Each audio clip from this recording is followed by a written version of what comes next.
Many Vietnam veterans faced battles off the battlefield as well. One Pontiac man's valor in combat didn't go unnoticed, and neither did the bond he shares with his brother. This fall, they visited the war memorials together for the first time during an honor flight. Erick Payne shares their story.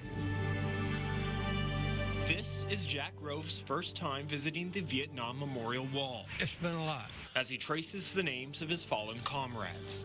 Jack was a specialist E4 in the Army during the war.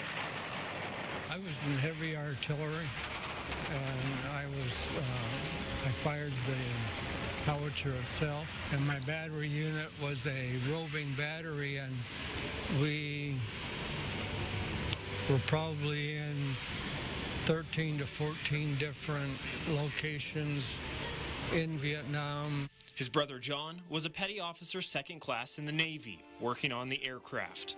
John is a big reason Jack is on this honor flight. I wanted him to be here I felt like he needed closure.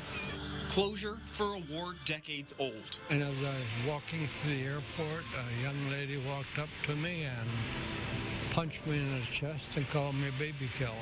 It happened to a lot of veterans. So veterans learn to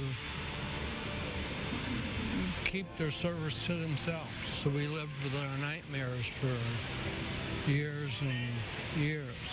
One of those moments came during a misfire of his howitzer, when he was blown off the gun and took a blow to his head and back.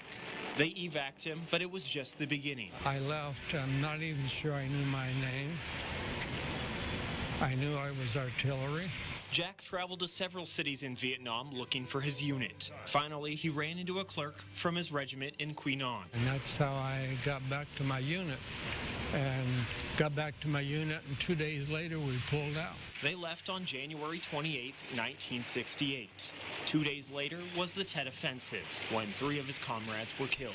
There's no Jewish proverb that when a man's name is spoken, he lives again. I have their names, and I can speak them, and they can live again. Helping breathe life to his fellow soldiers' legacies and adding closure to a difficult return home. I felt like he needed closure. I felt like he needed a homecoming. Jack, thanks a lot. Thank you for your service. Thank you. Welcome home. Very different.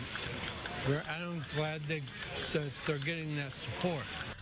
And Jack was also awarded the Presidential Unit Citation.